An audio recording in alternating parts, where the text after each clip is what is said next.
नमस्कार साथियों, मैं दिनेश तिवारी, राष्ट्रीय अध्यक्ष ब्राह्मण स्वाभिमान एकता मंच संगठन, आप सभी को प्रणाम करता हूं, नमस्कार करता हूं। साथियों, भी 2 दिन पहले शायद एक राष्ट्रीय दयालुता दिवस होता है, दयालुता दिवस, और उसको पूरा विश्व मनाता है। तो हम लोग उस दिन थोड़ा ज़्यादा व्यस्त थे, तो दिमाग में आया कि इस पर थोड़ा बात किया जाना चाहिए कि दयालुता का असली मतलब क्या है, अर्थ क्या है, हम क्या सोचते हैं, आप क्या सोचते हैं। एक दूसरे के विचार साझा होना आवश्यक होता है। मित्रों, दयालुता एक बहुत बड़ा शब्द है और इसमें बहुत चीज़ें समाहित हो जाती हैं, लेकिन मेरा मानना है कि दयालुता यदि आपको करना है तो लोगों के प्रति करिए, उससे सर्वप्रथम आप अपने प्रति दयालुता का भाव रखिए कि आपकी दिनचर्या कैसे है, आपका खान पान कैसे है, आपके आचार विचार कैसे हैं। आप समय से सोइए, समय से उठिए और व्यायाम करिए, गलत चीज़ों का सेवन मत करिए। हम लोग अपने शरीर के प्रति लापरवाह होते हैं, अपने शरीर के प्रति दया नहीं रखते हैं। अपने किडनी, लीवर, हार्ट, किसी भी अंग के प्रति हम बहुत ही अत्याचार के भाव में रहते हैं। सबके लिए मैं नहीं कह रहा हूँ, ज़्यादातर लोगों के लिए बात होती है। हम लोग गलत आचार विचार रखते हैं, खान पान हमारा बहुत गलत होता है। फास्ट फूड खा रहे हैं, चाउमीन, बर्गर, मोमोज, पता नहीं कितने प्रकार के सामान बाज़ार में कूड़े के भाव में कूड़े की तरह उपलब्ध हैं।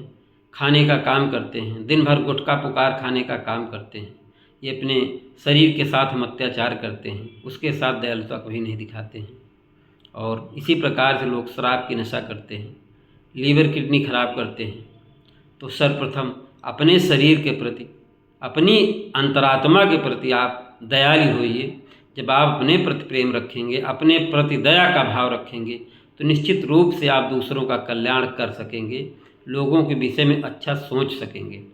तो सबसे पहला दयालुता दिवस की बधाई यही है, यही अनुरोध है कि हम सब मिल कर के अपने शरीर की रक्षा करें। जब हम स्वयं के मन मस्तिष्क को सही रखेंगे, तब हम दूसरों का कुछ उपकार कर सकते हैं, लोगों की सेवा कर सकते हैं, उनके लिए सेवा का भाव रख सकते हैं।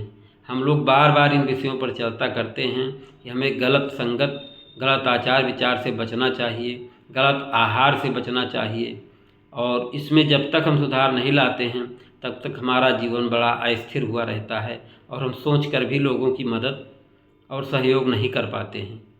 तो दयालुता दिवस पर हम सब संकल्पित हों कि यदि हम अपने को मजबूत करेंगे, अपने को शक्तिशाली करेंगे, अपने आचार विचार को मजबूत करेंगे, अपनी योग्यता और शिक्षा को मजबूत करेंगे, तो हम निश्चित रूप से जब हम सुधरेंगे, युग सुधरेगा। गायत्री परिवार के एक बहुत बढ़िया स्लोगन है, हमको लगता है। तो स्वयं को पहले अनुशासित किया जाए, अपने शरीर के प्रति, अपने जीवन के प्रति दया का भाव रखा जाए, जिससे हम लोगों के प्रति प्रेम का भाव रख सकें और लोगों के विषय में अच्छा करने की शक्ति और सामर्थ्य हमारे पास हो और हम राष्ट्र के कल्याण के लिए बेहतर कर सकें। इस तरह का प्रयास हमारा होना चाहिए और हमारे अंदर निश्चित रूप से दया का भाव होना चाहिए, अपने परिवार के लिए, अपने समाज के लिए, अपने देश के लिए, अपने युवाओं के लिए, अपनी मिट्टी के लिए, अपनी प्रकृति के लिए हमें दया का भाव रखना चाहिए, प्रेम का भाव रखना चाहिए। प्रेम और दया एक दूसरे के पूरक हैं। आज हम प्राकृतिक संसाधनों का जिस प्रकार से दोहन कर रहे हैं और उनके साथ अत्याचार कर रहे हैं, आने वाले समय में हमको बहुत कष्ट मिलेगा। चाहे पर्यावरण की तरफ हम देख लें, चाहे जल की तरफ देख लें, जिस भी दिशा में हम देखते हैं, हम अपनी प्रकृति के प्रति भी बहुत अत्याचार कर रहे हैं और बहुत ही गलत दिशा में काम कर रहे हैं। समाज के हर व्यक्ति को आज जागरूक होने की आवश्यकता है। अपने प्रकृति के लिए, अपने स्वयं के शरीर के लिए दया का भाव रखें, अपने राष्ट्र के प्रति प्रेम और दया का भाव रखें। जिस प्रकार से हमारी शरीर है, उसी प्रकार से हमारा राष्ट्र, हमारी आत्मा है, और उस आत्मा के प्रति हमें सदैव सजग और सतर्क रहना चाहिए। आप सभी को प्रणाम। जय श्री राम, जय श्री परशुराम।